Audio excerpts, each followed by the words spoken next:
Alors, une actu sur Tom's Guide. Tesla Model 3 accident à 160 km/h, des débris de batterie enflamment une maison à proximité. Oh, le titre qui fait peur là.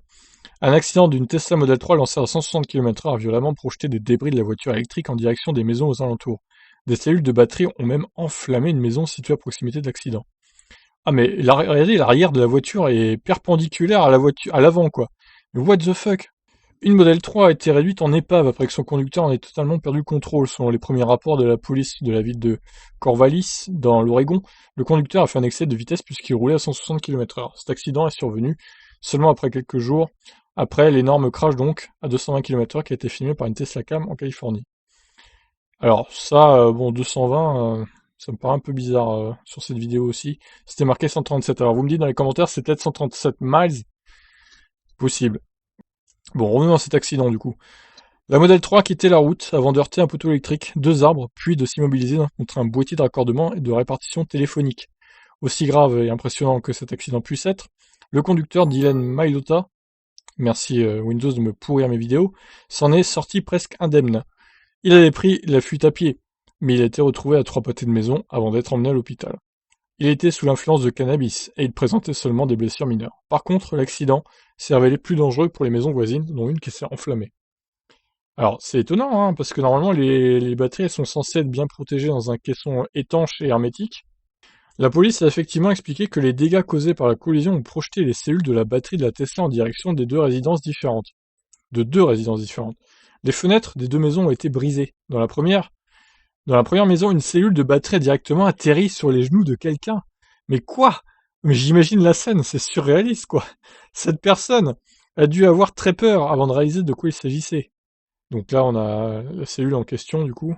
Alors, imaginez, vous êtes tranquillement dans votre salon, vous êtes avec vos proches, vous êtes devant la cheminée, par exemple, prendre l'apéro ou je ne sais quoi, et vous avez un débris de Model 3, de cellules de batterie qui arrive, qui pète la fenêtre, qui atterrit sur vos genoux, et du coup, le débris en feu, enfin, c'est...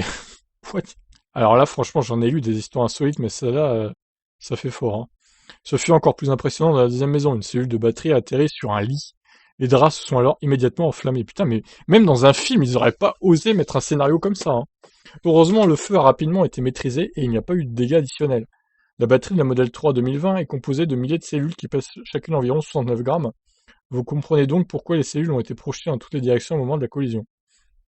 Eh ben non, je comprends pas trop, parce que normalement, le caisson est censé être, je dirais pas blindé non plus, mais étanche et bien fermé, quoi. Donc, alors, c'est vraiment que le choc a été hyper violent, hein, parce que pour que ça pète le caisson de la batterie, franchement.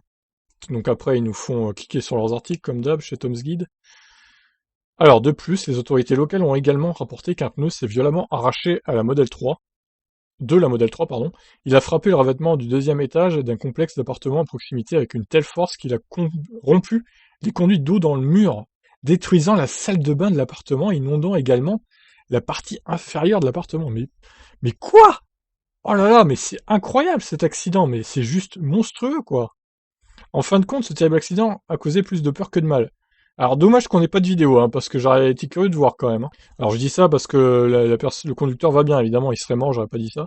La police a tout de même prévenu les habitants de faire très attention aux cellules de batterie si un accident de ce type se reproduisait à l'avenir, même si cela reste très improbable.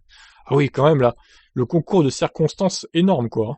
En effet, les cellules de la batterie d'une voiture électrique peuvent rester chaudes pendant 24 heures, il ne faut donc surtout pas les manipuler sous risque de se brûler. Les cellules perforées présentent même le risque de prendre feu à tout moment. Ouais, bon. Je suis étonné, je suis même non, je vais le dire, je suis choqué par ce crash. Franchement, là, et le mec va bien, hein, le conducteur est indemne. Alors, imaginez, quoi. La solidité de la voiture.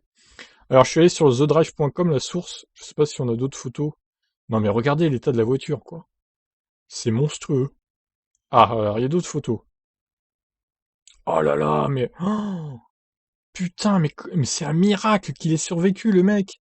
Ah, il devait pas mourir, lui, hein. Franchement... Alors, il y en a d'autres photos ici. On dirait des balles de fusil. C'est trop bizarre. Ouais, tout le pack a été désintégré, en fait. Tout le pack de batterie a été désintégré. C'est impressionnant, là. Bon, ça, c'est un autre crash qui n'a rien à voir, qui a percuté une voiture de flic. Mais franchement, je suis choqué par cet accident. Honnêtement. Il y en a partout, des débris, il y en a partout. La voiture elle a heurté l'arbre à une telle vitesse que ça a tout désintégré, quoi. Et le mec s'en est sorti. Par contre, il y aurait eu un passager, il serait mort, hein. On va pas se mentir, le passager, il aurait pas survécu, c'est sûr, hein. Ah oui, non, ça a juste détruit le côté droit, pas le côté gauche. Il s'en sort très bien quand même, hein, le conducteur. Ah bah lui, je crois il va remettre du temps avant de reprendre la route et surtout avant de refaire des excès de vitesse, hein. 160, complètement inconscient le mec. Bon bah écoutez, sur ce crash, franchement, je vous laisse réagir. Moi, je suis bouche bée. C'est incroyable tout ce qui s'est passé, quoi. Tout ce que j'ai lu me paraît tellement surréaliste là que j'en suis choqué, je crois. C'est vraiment le crash de l'année d'une Model 3 pour moi. Là, franchement, on peut pas faire plus fort que ça, hein. Et surtout, à la fin, le mec s'en sort. C'est ça qui est encore plus incroyable. Allez, sur ce, je vous laisse réagir. Qu'est-ce que vous en pensez de ce crash improbable et surréaliste? Allez, ciao!